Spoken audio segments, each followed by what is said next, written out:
Es una enorme bendición encontrarnos en el Señor. Tú eres para mí una provisión del cielo. Ahorita que estábamos alabando al Señor, el hecho de que tenga yo que darte la cara en la responsabilidad que Dios me ha dado, y cada uno en su función. Tú tienes que darle la cara a las personas a las que tú instruyes en tu célula como servidor. Tú tienes que darle la cara a quienes sirves como maestros de niños, cada uno en su función. El hecho que tengamos que darnos la cara los unos a los otros es una enorme bendición para nosotros, porque me responsabiliza contigo, me hace pensar que tengo una enorme responsabilidad, que no puedo dormirme en mis laureles y dejar de orar para que el Señor nos santifique en su verdad. Su palabra es verdad, Juan 17:17, ¿verdad? No podemos, debido a la enorme responsabilidad que tenemos unos con otros, que nos ayuda, dejar de buscar la santificación en la comunión con Dios y con el cuerpo de Cristo, ¿verdad? Mi porción es Jehová, he dicho, guardaré tu palabra. ¿Se acuerdan de ese pasaje que hemos memorizado, no? Y si mi porción verdaderamente es el Señor, si yo digo que tengo parte con Él en su reino y que Él es la parte más importante de mi vida, entonces la manera consistente, coherente de manifestarlo es teniendo comunión los unos con los otros, con los que le temen y guardan sus mandamientos, ¿cierto? O sea, porque si Él es la cabeza del cuerpo y nosotros la iglesia somos el cuerpo de Cristo, y yo digo que que Él es mi porción y no tomo mi responsabilidad conforme a la función que Dios me dio en el cuerpo de Cristo, pues solo me estoy engañando a mí mismo, ¿no? A Dios no lo engaño, me engaño a mí mismo. Es una enorme bendición, pues estaba yo pensando ahorita mientras cantábamos, y adorábamos y alabamos al Señor, que es una hermosa provisión para mi vida. Qué agradecido estoy por tu vida para conmigo, ¿no? Me obliga, me responsabiliza, ¿no? Todo el día me recuerda que Dios me ha llamado para conformar el cuerpo de Cristo, y tengo una responsabilidad contigo y tú con los demás, ¿verdad?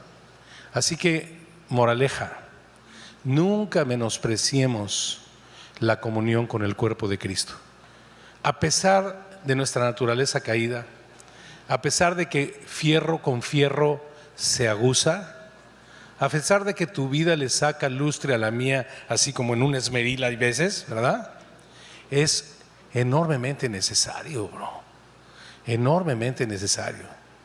Yo veo personas que pretenden, y les voy a dar el beneficio de la duda, que pretenden con una muy buena disposición ser cristianos desde sus casas, conectados virtualmente a reuniones como estas. Te estás engañando a ti mismo, bro.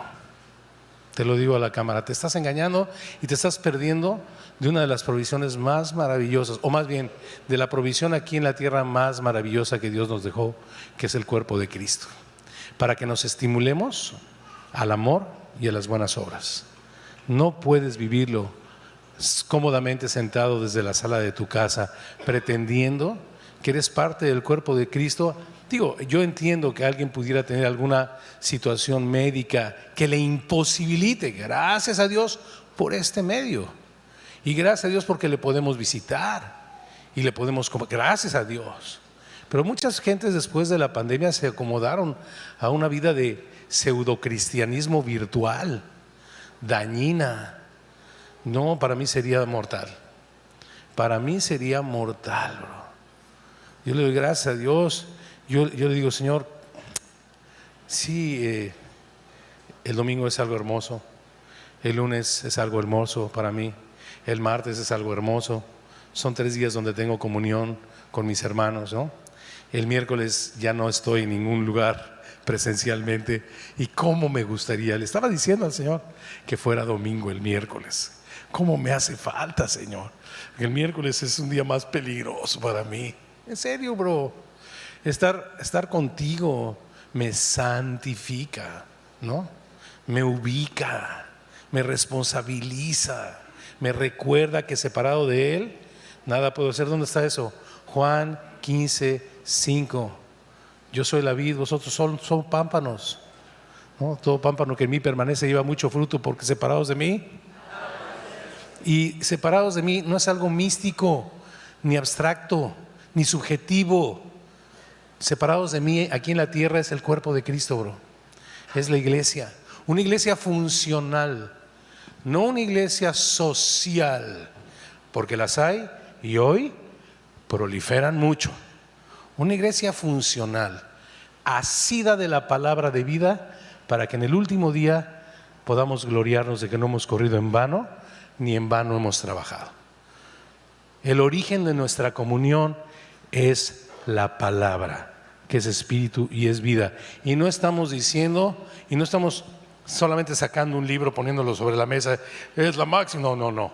Semana tras semana estamos siendo coherentes con esta declaración, ¿no? Exponiéndonos verso por verso, capítulo por capítulo, meditando, memorizando, haciendo materiales, adaptando, todo alrededor de la escritura, bro.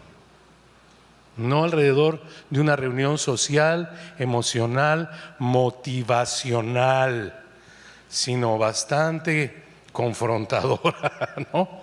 Por la escritura. Por eso es que algunas personas pues no aguantan mucho en Semilla, porque no estamos para confirmar ni reafirmar lo que tú piensas, ¿no? Estamos aquí para exponer la palabra y para que la palabra de Dios nos enseñe, nos redarguya, nos corrija y nos instruya, ¿no? Esas son 2 de Timoteo 3:16, porque toda la escritura es inspirada por Dios y útil para enseñar y luego para redarguirte, decirte, si la Biblia no te está redarguyendo, algo está mal, bro. Si sales igual de cómodo como entraste por esa puerta y Dios no te incomodó, algo está mal. Luego te corrige. Si no te deja un reto para arreglar lo que Dios te mostró que estaba mal, algo está mal. Y una vez que te corrige y enmiendas el camino, te instruye para poderles servir. ¿Qué es lo que hemos estado viendo? Si mal no lo recuerdo, el día de hoy es la 10ª o la 11ª vez que aparece en el Salmo 119 la palabra siervo. Yo diría que es 11ª, pero puedo estar mal. Los que las cuentan, chido.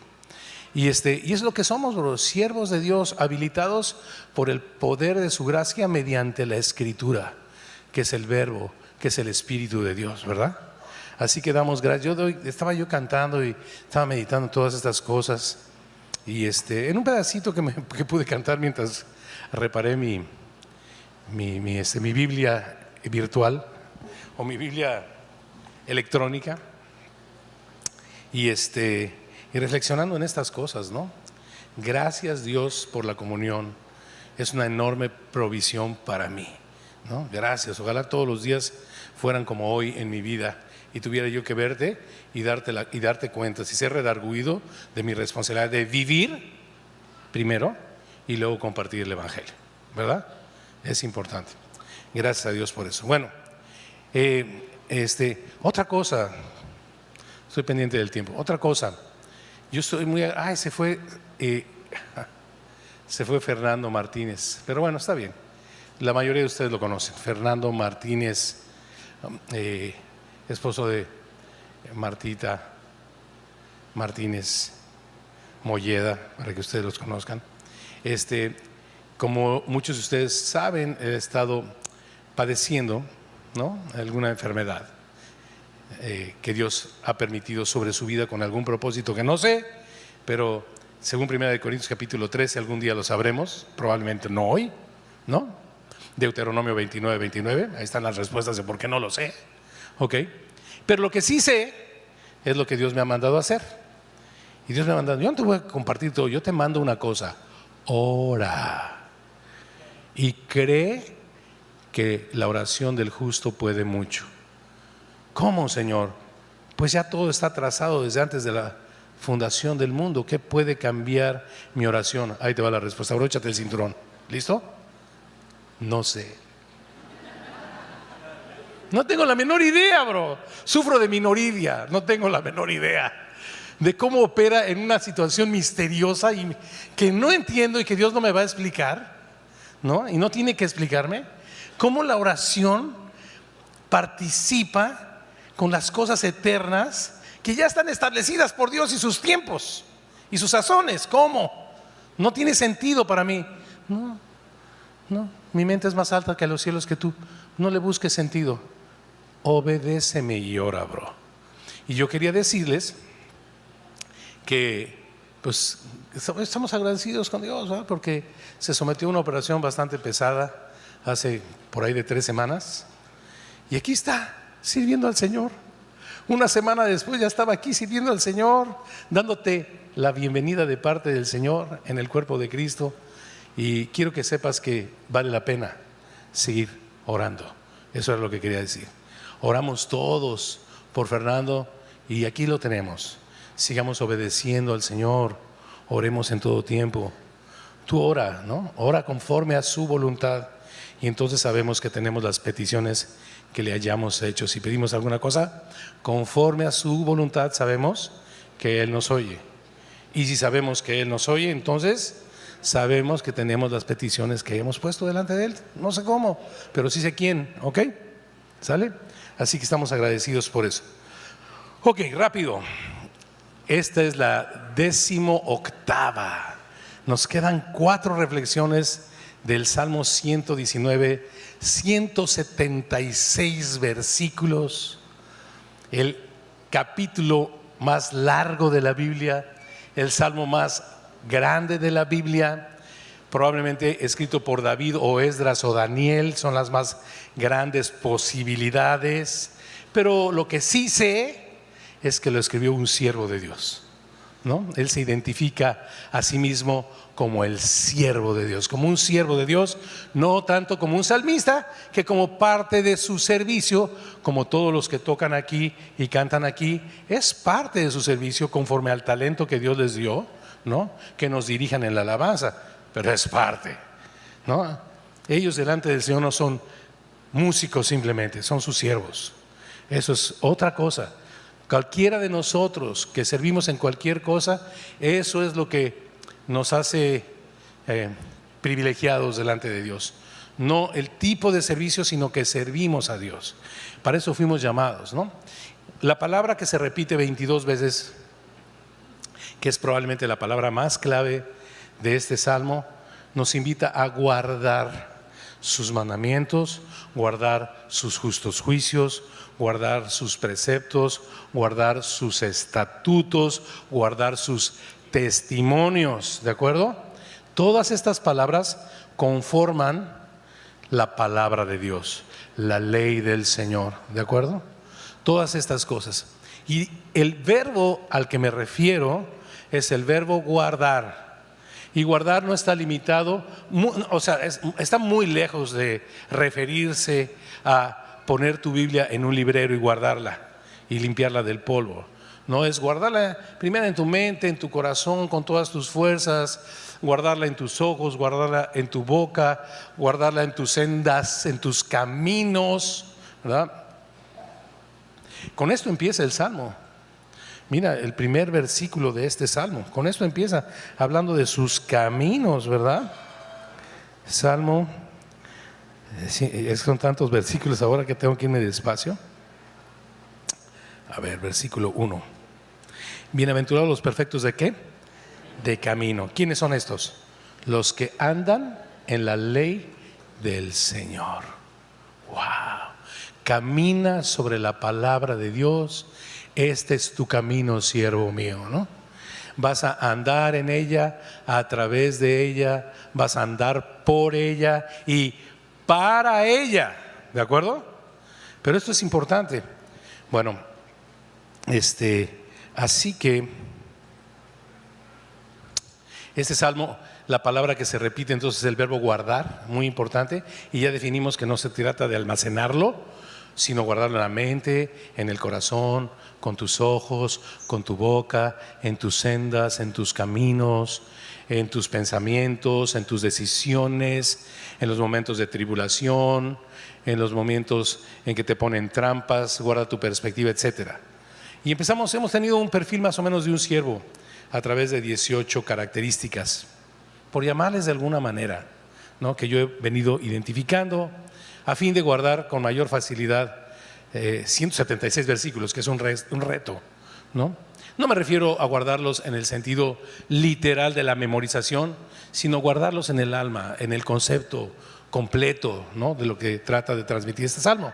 Guardar pues los testimonios, los juicios, los mandamientos, los estatutos, los preceptos de la ley, de la palabra de Dios como siervos y andar en ella, ¿ok? Y la primera semana hablamos pues de que traza nuestro camino. La segunda, purifica mi corazón, la palabra purifica mi corazón. La tercera, establece mi identidad como extranjero, ¿no?, como que estoy de paso, como peregrino en este mundo. La cuarta, provee de sustento para mi vida, provee de ser vivificado en las tribulaciones por causa de mi identidad, ¿no? La quinta, guarda mis ojos. La sexta, pone palabras en mi boca, ¿no?, pone declaraciones en mi boca delante de todo mundo, habilita mi boca como siervo aún delante de mi corazón, ¿verdad? Después fortalece mi esperanza, ¿no? Me muestra cuál es mi porción y le da sentido a esta porción en mi vida. Después me muestra que hay veces que Dios me tiene que disciplinar, ¿no?, y me humilla. Pero como dice el versículo 67, ¿no?, que si no hubiese sido yo humillado, o bueno, me ha sido ser humillado porque antes andaba descarriado. No me lo he aprendido literal, ¿no? Si no hubiese, ¿cómo dice? Antes que fuese yo humillado, descarriado andaba. Bien, pero más ahora guardo tu palabra, ¿no? Bien, entonces esta humillación al siervo de Dios es como una disciplina, pero después el versículo 76 nos habla de su enorme misericordia que restaura nuestro camino, ¿no?, y despierta la siguiente semana un anhelo, una delicia, la siguiente una meditación, una lámpara, ¿no? No solamente anhelo reencontrarme con Dios, por lo tanto me deleito todas las mañanas en sus cartas de amor, las llevo en mi memoria, en mi corazón durante todo el día, santificando mi vida. Iluminan mis pies en el tiempo de mi peregrinación, iluminan mi meta como una lumbrera. Es lámpara para mis pies y es lumbrera a mi camino, ¿verdad? Y después, ¿qué vimos? Recuérdemelo. Mi refugio, claro. Y hablamos de que el enemigo, probablemente del que ahí habla, y lo sentimos de esa manera, son mis propias concupiscencias. Y si fuésemos infieles, Él permanece fiel. Yo me puedo refugiar si confieso mis pecados. Él es fiel y justo para perdonar mis pecados. Primera de Juan 1:9, y librarme de toda maldad, ¿no? Entonces mi refugio es la cruz, mi refugio es el Señor, mi escudo es el Señor. Y después de mi refugio, ¿qué vimos? ¿Mi qué? Mi función, gracias. Mi función como siervo. ¿Ya ves que es bueno estar juntos?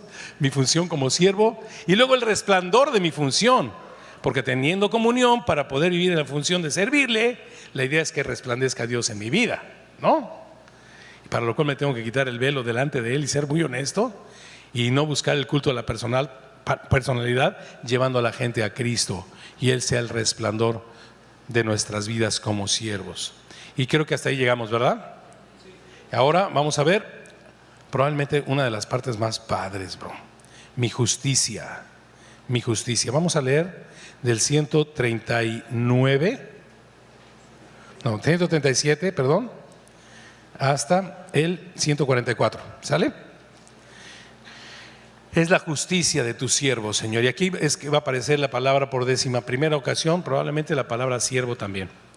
Dice Salmo 119, versículo 137. Justo eres tú, oh Jehová, y rectos todos tus juicios. Tus testimonios que has recomendado son rectos y muy fieles. Mi celo me ha consumido porque mis enemigos se olvidaron de tus palabras. Sumamente pura es tu palabra y la ama tu siervo. Pequeño es tu siervo y desechado, mas no me he olvidado de tus mandamientos. Tu justicia es justicia eterna y tu ley la verdad. Aflicción y angustia se han apoderado de mí, mas tus mandamientos fueron mi delicia. Justicia eterna son tus testimonios. Dame entendimiento y viviré. Señor, te damos gracias por tu palabra. Gracias por esta reflexión, Señor, que va sumando a mi identidad como siervo y me va capacitando para servirte en la verdad de tu ley, en la verdad de tu palabra, Señor, en espíritu y en verdad. Te damos gracias en el nombre de Jesús, Señor. Amén. Así que le hemos puesto mi justicia, como debe estar apareciendo allá atrás. Mi justicia, ¿ok? Y el objetivo de esta semana, pues, es entender la justicia eterna de nuestro Dios para vivir sirviéndole firmemente en la verdad, ¿verdad? Vivir sirviéndole firmemente en la verdad.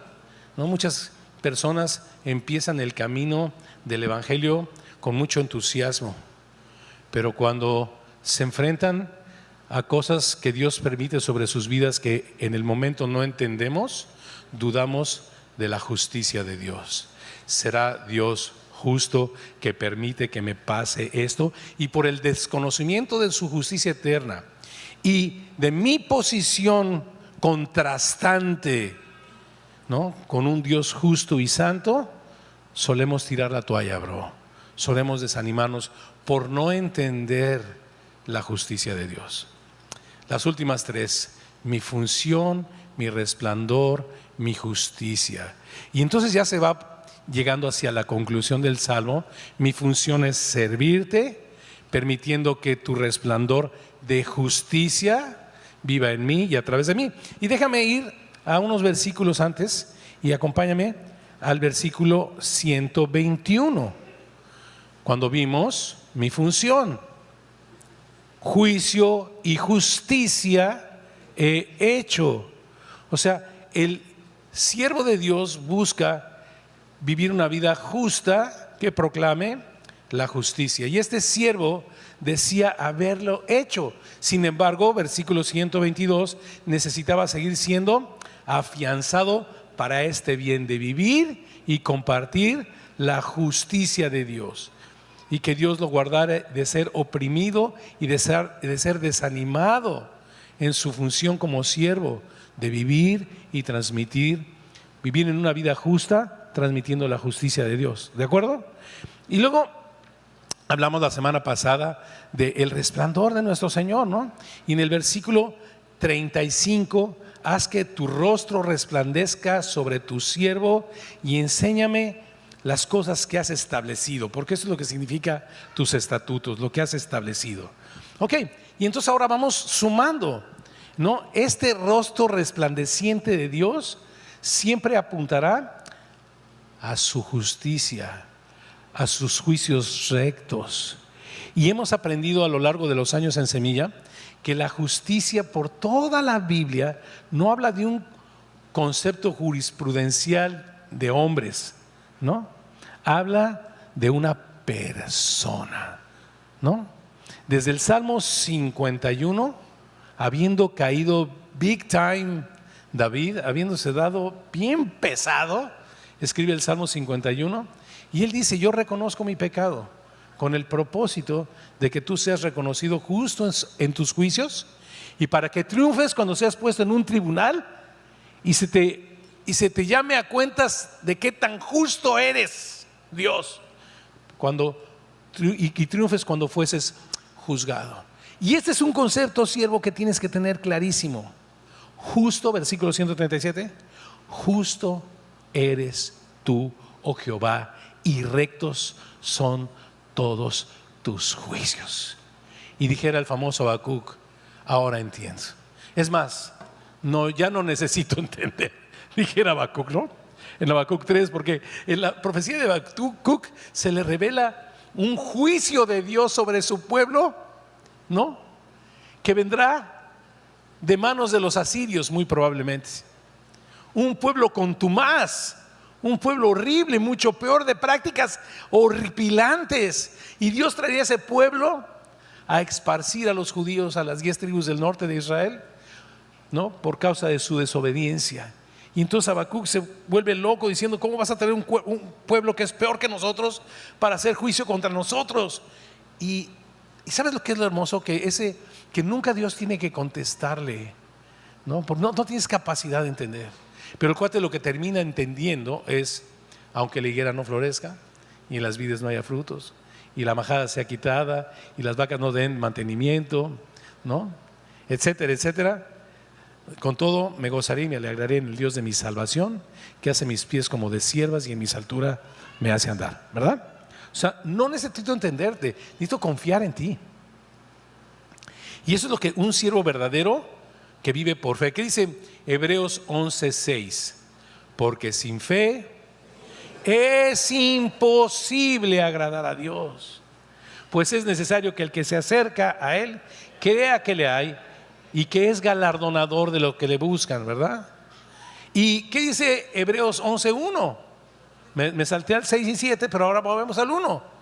Es pues la fe, la certeza de lo que se espera, la convicción de lo que no se ve. O sea, Dios, no me tienes que enseñar nada. Tu palabra me ha puesto una esperanza en mi corazón, ¿no? Basada en tus promesas, como lo vimos hace algunas semanas, ¿verdad? Mi esperanza basada en tus promesas. Y yo sé que pase lo que pase, aunque la higuera no florezca y en las vides no hay frutos, con todo me gozaré y me alegraré en el Dios de mi salvación, porque Él es justo y sus juicios son rectos, bro.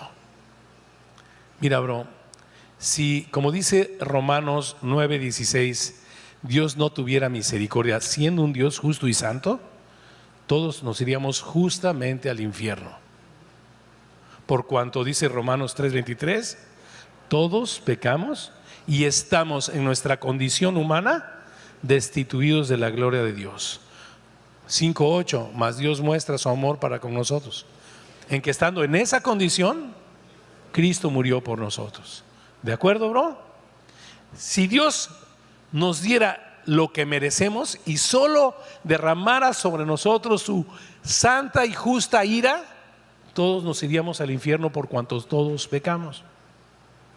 Pero en la cruz del Calvario, el Señor, teniendo misericordia de nosotros, derramó la copa de la ira para juzgar el pecado de la humanidad sobre el cuerpo de su Hijo Jesucristo, para tener una base jurídica y no un momento emocional. Dios no se mueve por emociones, sino por sus estatutos y sus leyes. Una base jurídica para perdonarte a ti y a mí. Así que, bro, no te debe nada, ¿de acuerdo?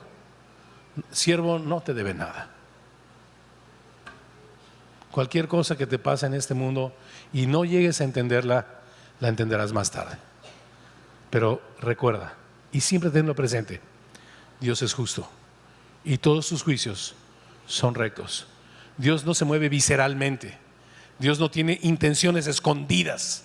Cada juicio que Dios emite es recto, porque está ligado a la verdad, está ligado a la ley, a su carácter, ¿no? A su propósito en nuestras vidas. ¿De acuerdo? ¿Estamos de acuerdo, bro? Es importante, porque si no te vas a desanimar. Cuando te pase algo y si te vendieron otra historia, que Dios siempre tiene que acomodarse a tu manera de pensar y que tú lo puedes poner en deuda con un diezmo o con una ofrenda o con una sonrisa o con una canción o ayudando a cruzar a las viejitas las calles, bro, estás equivocado. ¿Qué dice Romanos 11? ¿Quién le dio a él primero para que le fuese recompensado? Esto es absolutamente absurdo, ¿no? Dios es justo y sus juicios son rectos. Siempre recítalo en tu vida y en los momentos de tribulación. Dios es justo y sus juicios son rectos. ¿Te imaginas a Job diciendo estas palabras, verdad? ¿No? De repente llegaron los enemigos, ¿verdad? Sus hijos no eran unos angelitos, por cierto, ahí está el rollo, ¿no? Sus hijos se emborrachaban y esto y lo otro. Llegaron unos angelitos Pero no eran unos angelitos, llegaron los enemigos y los mataron a todos, bro. Cuando Dios dio el permiso, no antes. Dios dio permiso al diablo, no antes. Y después, primero sus bienes, perdón, después sus hijos, después su salud, después su esposa le salió rencillosa, maldice a Dios y muérete. Y como dijera el proverbista, ¿no? Mejor es vivir en el rincón del terrado que en casa espaciosa con mujer como la de Job, rencillosa, bro, ¿no? Imagínate cómo. Y luego llegan los amigos de Job a buscarle mangas al chaleco. O sea, pobre Job, ¿no? Y el Job ya llega el momento en que se desespera y empieza a emitir, pero ¿por qué? ¿Por qué? ¿Por qué? ¿No? Y Dios le dice, no tengo por qué decirte por qué, bro. Tienes que aprender algo.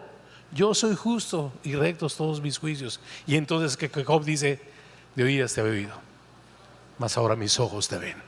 No, tú eres justo y todos tus juicios son rectos. Y durante toda esa carta dice que el siervo Job, ¿has considerado mi qué? Siervo Job, le dijo al enemigo, ¿verdad?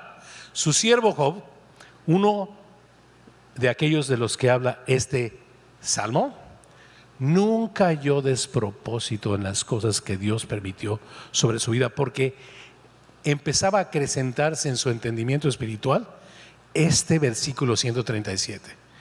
Justo eres tú, oh Jehová, y rectos todos tus juicios.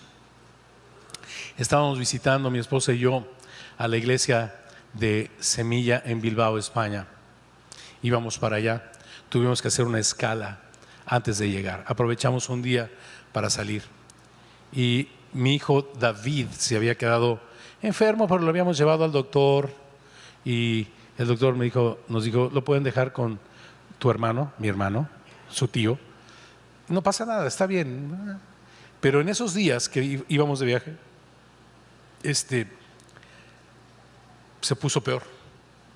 Y dejó de comer y dejó de tomar agua. Y me habló mi hermano de emergencia. Y me dijo, oye, bro, tu hijo está en un hueso. Ya no come ni tome agua, ni nada, ¿no? O sea, el panorama era crítico. Y entonces tienes que regresar urgentemente. Y entonces buscamos cambiar el vuelo y todo el rollo. Y regrésate como sea posible, ¿no? Encontré a mi hijo en el hospital. Pero cuando salimos de la habitación del hotel y cerramos la puerta rumbo al aeropuerto, en un trayecto en que no sabríamos qué habríamos de encontrar, mi esposa me dijo algo. Me dijo, espérame, justo es el Señor y rectos todos sus juicios. Con otras palabras, me dijo, Dios no nos debe nada, bro. No importa lo que vayamos a encontrar, prepárate, Dios no está en deuda con nosotros. Justo eres tú, oh Jehová, y rectos son todos tus juicios, Señor. Tenlo claro, siervo, porque si no, en este mundo hoy te veo y mañana ya no te veo. ¿De acuerdo? Versículo 138, tus testimonios que has recomendado son rectos y muy fieles. Y dijera el Salmo 19, y aparte hacen sabio al sencillo. Como la semana pasada, qué versículo, ¿verdad? El de la exposición.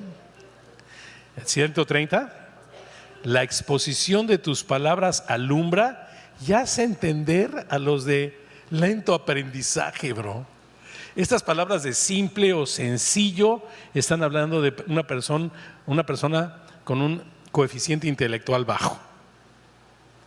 Tiene un poder la palabra, bro, de hacer sabios a los de coeficiente intelectual bajo y de hacer tontos y enloquecer a los de coeficiente intelectual alto.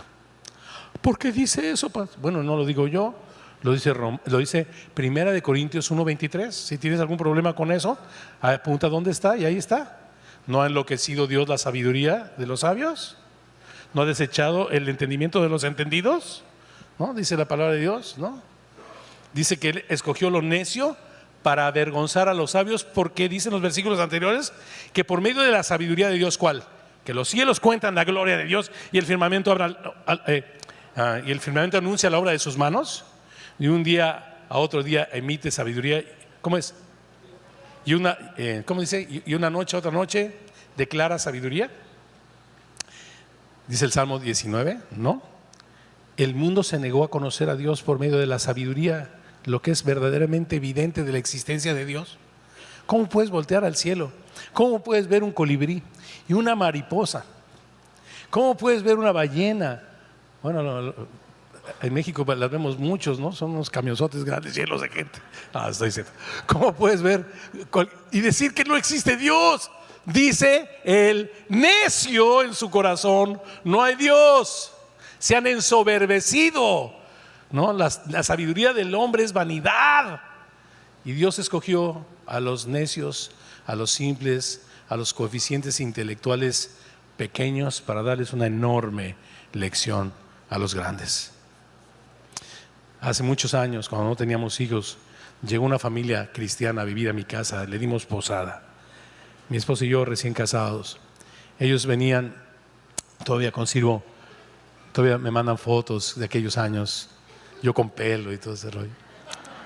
Y vivieron 6 años en mi casa. Y los atendimos como hijos, no teníamos hijos, etcétera.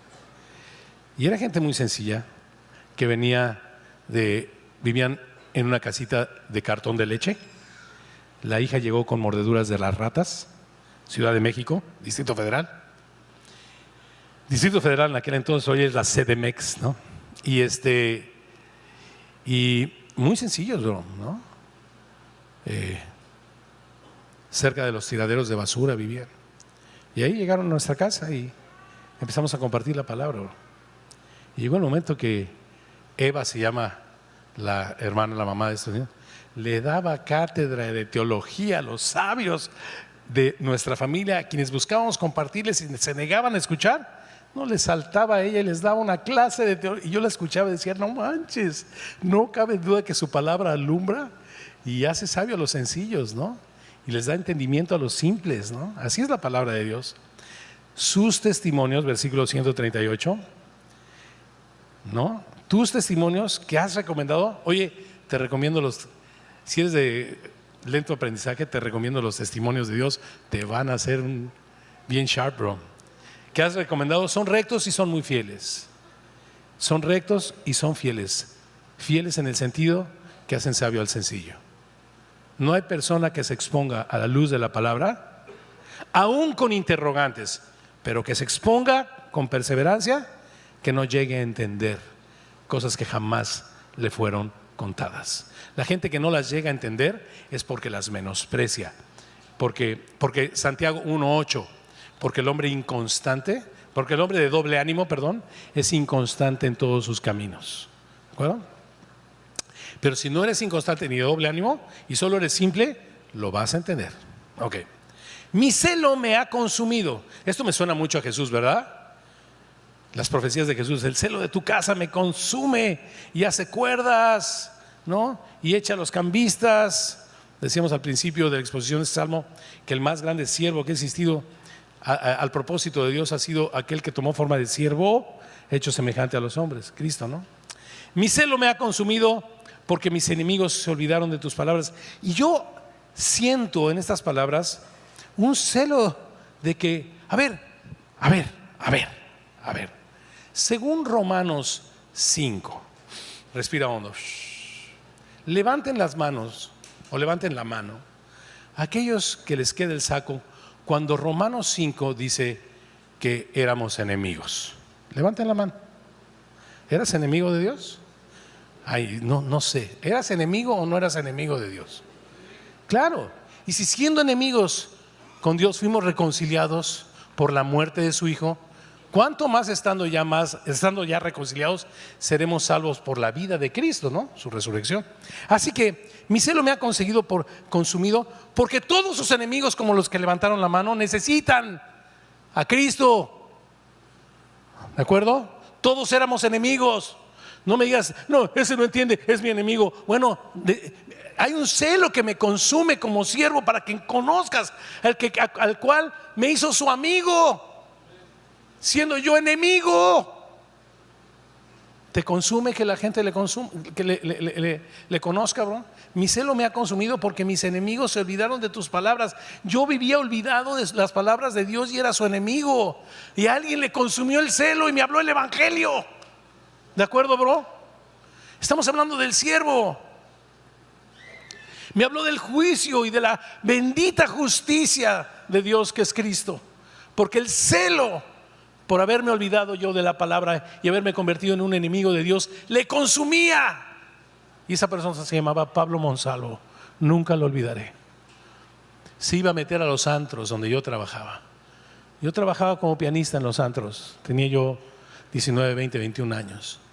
Él era el oficial mayor de la Cámara de Diputados en México, catedrático de la Universidad Nacional Autónoma de México. Tenía una pequeña iglesita y llegaba nunca solo, con otro servidor. Se sentaba antes de que empezara nuestra aberrante música en un antro, bro, ¿no? Tocábamos para que la gente bailara, pedía una Coca-Cola y me manifestaba su amor. No lo recomiendo para cualquiera. Este era un hombre maduro en la fe. Esto llega, ¿no? Pero puedes tener expresiones como estas mucho antes con tu papá, con tu mamá en tu casa, tendiéndole la cama a tu jefa, ¿verdad? O sea, no quiero ir a ganar a Bin Laden, espérame, empieza por tu casa. No, antes de ser candil de la calle, un poco de lamparita en tu casa, ¿no? Espérame tantito. No, digo, de repente pongo ejemplos, ilustraciones muy extremas y todos se quieren ir ya de misioneros a Irán, ¿no? Cálmate, la misión está en tu casa.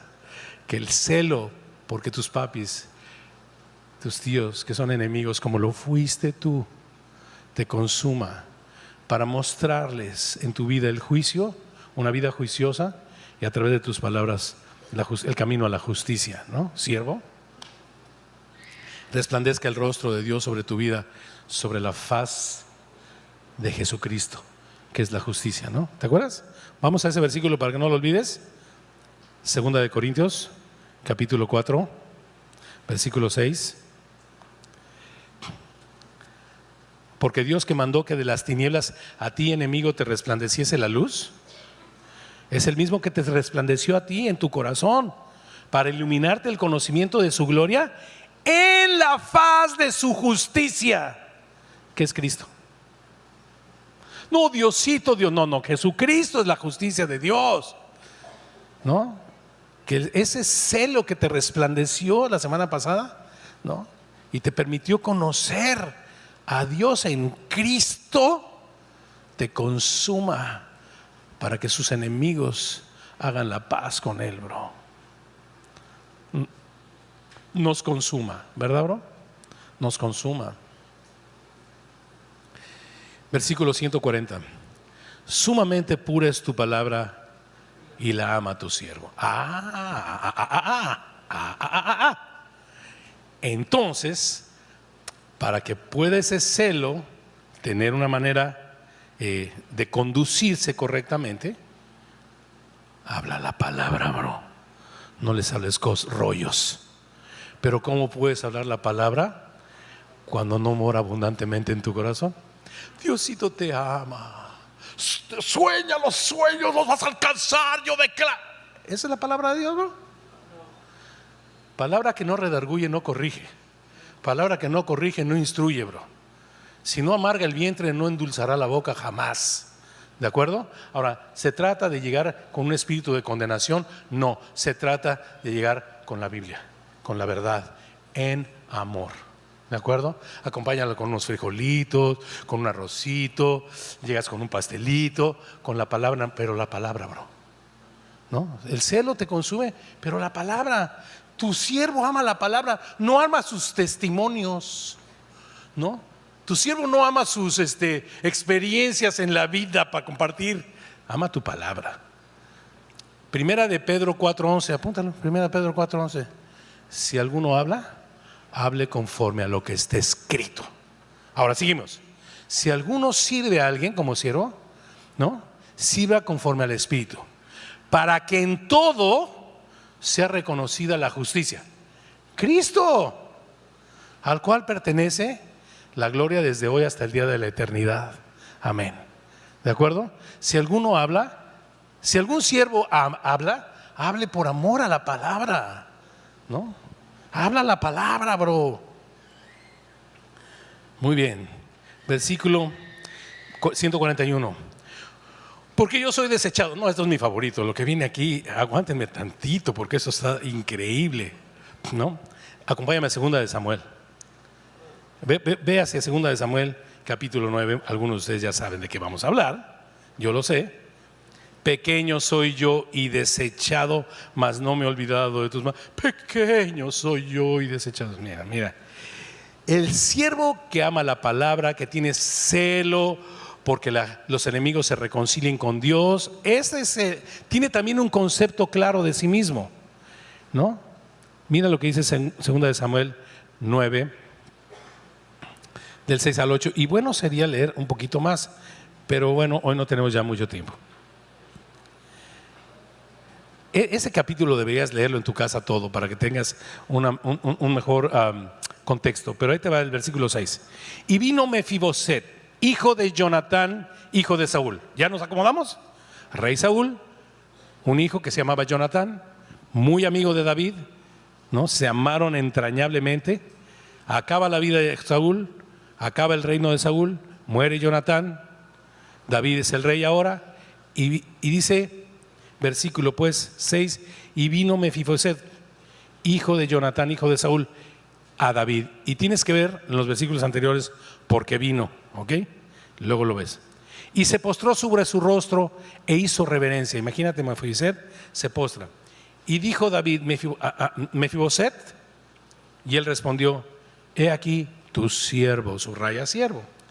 Y le dijo David, siervo, ¿verdad? ¿Siervo de quién? De David. David, ¿quién era? Era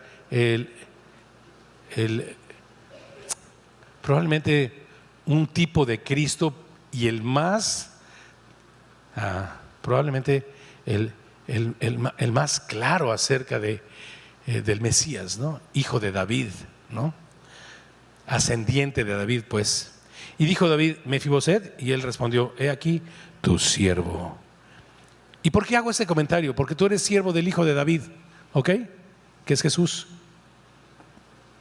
Y le dijo David, no tengas temor, porque yo a la verdad haré contigo misericordia por amor de Jonatán tu padre, y te devolveré todas las tierras de Saúl tu padre, y tú comerás siempre a mi mesa. E inclinándose dijo, ¿quién es tu siervo para que mires a un perro muerto como yo? Oye, bro. Cuando tú tienes un claro concepto, y aquí viene la filosofía de la rata, que ya le hemos olvidado por muchos años, ¿no? Porque gente se ofende y le he tratado de suavizar, y cuando hablo de la rata no hablo de ti, hablo de mí, ¿de acuerdo? Ok, para que quede claro. Pero aquí viene, bueno, no, rata no, me queda muy, ay no, bueno, perro muerto, ¿no? Ok. ¿Qué concepto? Ninguno de vosotros tenga un más alto concepto de sí que el que debe tener. Digo pues por la gracia que me es dada, Romanos 12:3, que ninguno de vosotros tenga un más alto concepto de sí mismo que del que debe tener, sino piense de sí con cordura. O sea, Mefiboset tenía cordura, era el siervo de David. ¿Quién es este perro muerto para que lo sientes en tu mesa, Dios? Vive así siempre, bro. Ya te lo compartí, ya está. Yo quiero vivir así el resto de mi vida. Abrirás el refri y dirás, ¿quién es este perro muerto para que haya jamón y para que haya huevitos, Señor? Y me la paso quejándote.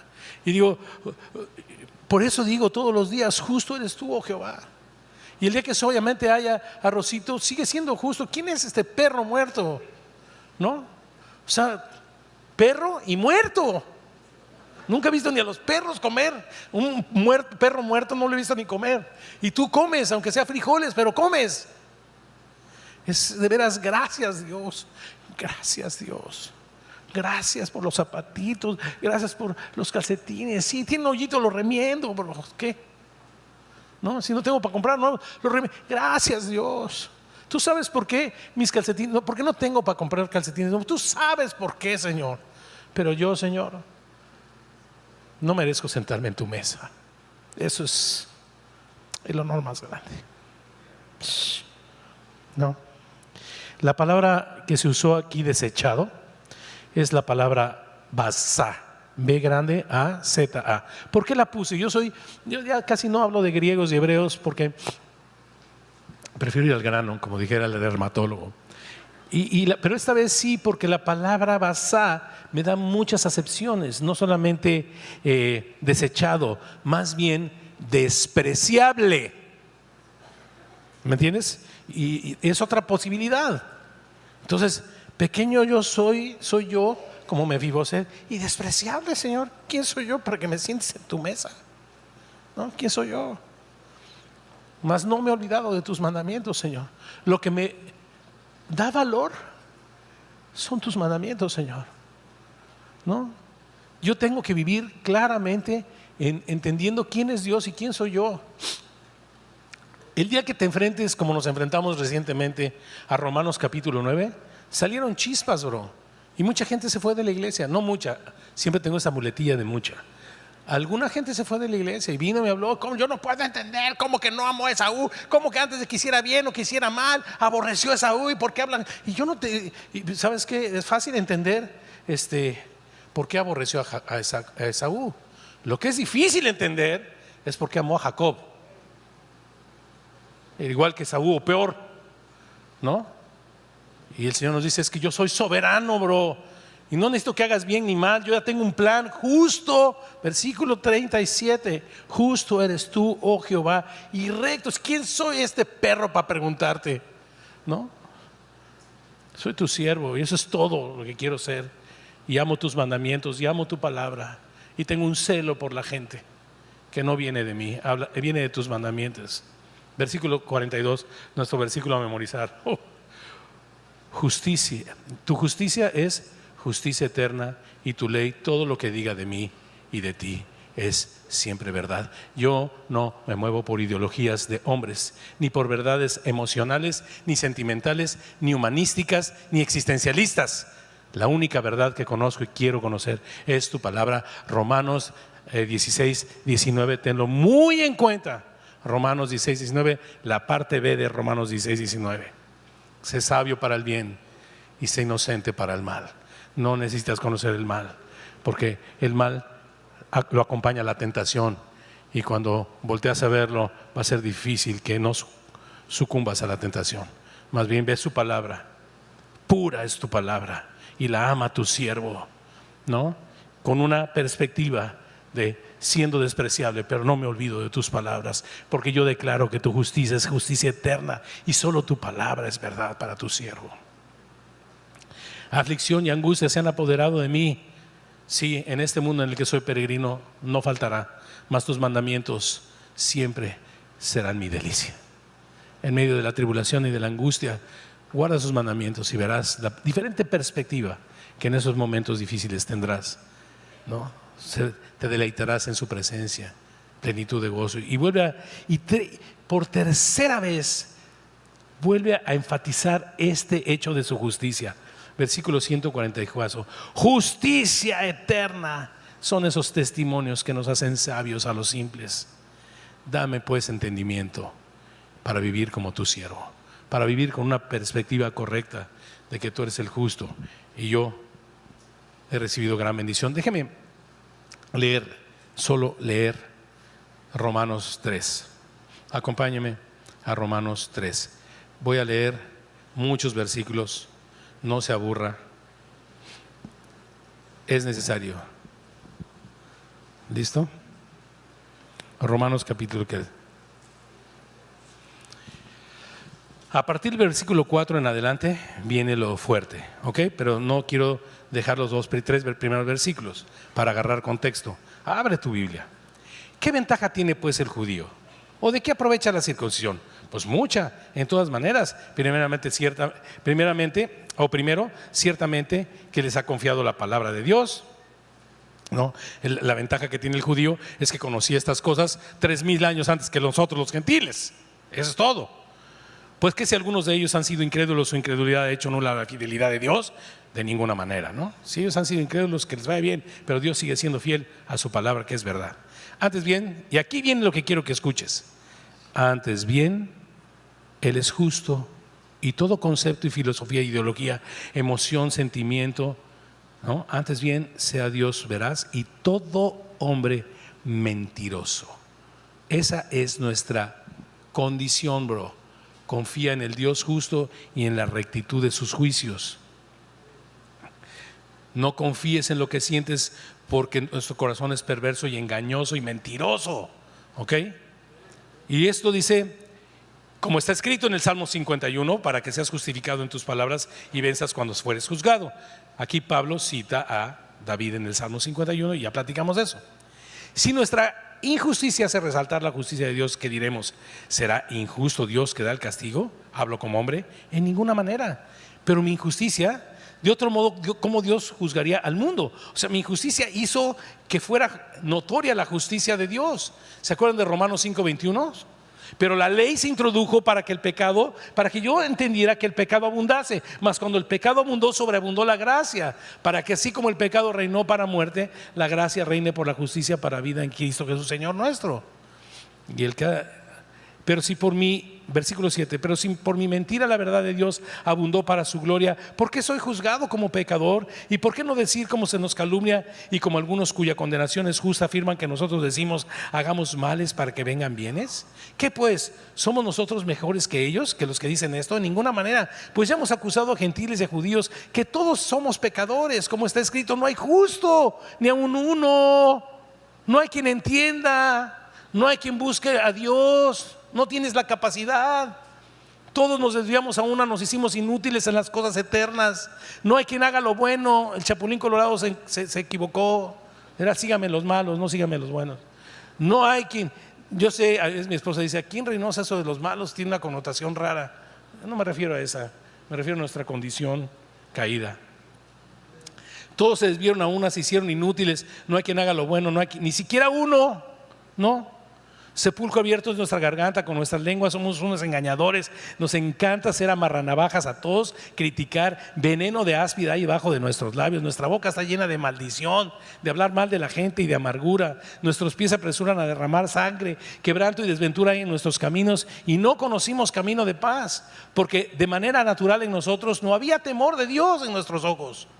Pero sabemos que lo que la ley dice, lo dicen los que quieren seguir viviendo engañándose, pensando que son buenos, para que toda boca se cierre y todo el mundo quede bajo el juicio de Dios. ¿Cuál es el juicio de Dios? Por cuanto todos pecaron y están destituidos de la gloria de Dios. Ya que por las obras de la ley ningún ser humano será justificado delante de Él, porque por medio de la ley, bendito sea Dios, se introdujo para que pudiéramos conocer que somos pecadores y correr a Cristo. ¿Ok? Ahora, aparte de la ley, se ha manifestado, aparte. Así que la ley vino para llevarme a Cristo. La ley no vino para justificarme. No había en mí el poder. La ley vino para mostrarme que soy pecador y necesito un Salvador. Aparte de la ley se manifestó. Primera de Timoteo 3:16. Indiscutiblemente grande es el misterio de la piedad. Dios fue ¿qué? Manifestado en carne. La justicia manifestada. Pero ahora, aparte de la ley, se ha manifestado la justicia de Dios, testificada por la ley y los profetas. Cuando en Juan capítulo 8 Jesús dice, Moisés habló de mí, ¿no? Pues claro, testificaban la ley y los profetas acerca de aquel que había de venir a salvarnos. La justicia no de los hombres. Versículo 22, la justicia de Dios por medio de la fe en Jesucristo para todos los que creen en Él, porque no hay diferencia, por cuanto todos, judíos y griegos, tamaulipecos y chilangos, pecamos y estamos destituidos de la gloria de Dios, siendo justificados. Me encanta el siguiente superpleonasmo. Mi mamá, que es maestra de literatura, me dijo que los pleonasmos no se deben decir, pero me encanta. Siendo justificados gratuitamente por su gracia. Gratuitamente por su gracia. Gloria a Dios, qué hermosa manera. Mediante el rescate que Cristo pagó en la cruz, que es en Cristo Jesús, a quien Dios puso para cubrir. Propiciar significa cubrir, redimir significa rescatar. A quien Dios puso como propiciación por medio de la fe en su sangre para manifestar. No dice aquí para que sea salvo, bro. Dice aquí para manifestar su justicia. ¿Entiendes eso, siervo? para manifestar a Cristo. Eso es lo que nosotros somos, siervos, el resplandor de manifestar a Cristo en mí y a través de mí, para manifestar su justicia a causa de haber pasado por alto en su paciencia los pecados pasados, con la mira de manifestar. Me encanta manifestar en este tiempo su justicia, a fin de que Él sea el justo, el único, y el que justifica al que es de la fe de Jesús. ¿Dónde pues queda la jactancia? Queda excluida. ¿Por cuál ley? ¿Por la de las obras? No, sino por la ley de la fe. ¿Quién se puede jactar? Si es por gracia, por medio de la fe. ¿No?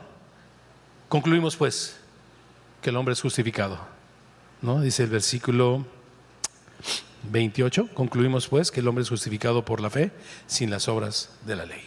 ¿Ok? Volvamos al Salmo 119. Hagamos un recap, nada más, rápido, ¿no? Rápido. Soy tu siervo. Sirvo a un propósito. Hace 2 semanas. Ese propósito requiere de que tu presencia resplandezca en mí y a través de mí, para lo cual necesito tener tiempos de comunión sin velo de hipocresía delante de ti. Y cuando a través de mí tu justicia o el resplandor de tu rostro se deje ver, darte la gloria, ponerme el celo de mis virtudes, ponerme el velo a mis virtudes, hacerme un lado y que tú te lleves toda la gloria. Soy tu siervo, yo no soy, de mí no se trata.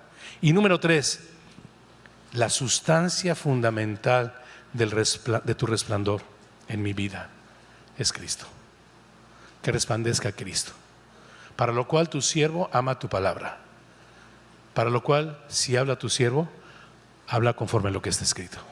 Si sirve, sirve conforme al poder que Dios da, para que en todo sea reconocido Cristo, tu justicia, al cual le pertenece la gloria desde hoy hasta el día de la eternidad. Amén. Siervo, ¿ok? Eres su siervo. Tienes que buscar que su rostro resplandezca en ti, en comunión diaria con Él. Porque tenemos una causa.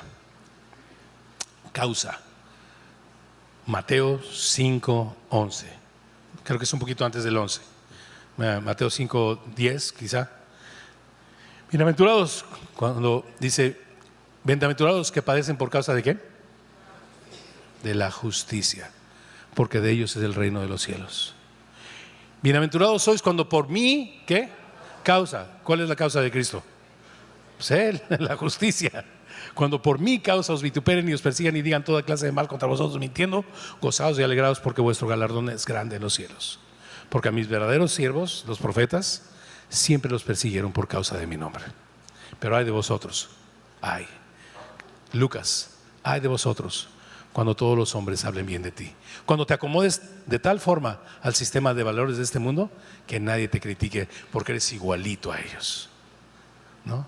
Tú eres extranjero, tú eres peregrino, tu ciudadanía está en los cielos, de donde esperas a tu Salvador. Por lo tanto eres su siervo. Busca que su rostro resplandezca sobre ti en la faz de Cristo, que es nuestra justicia. ¿Ok? Esa es la razón fundamental de nuestro servicio. Cristo, levantar a Cristo. ¿Ok? Vamos a orar.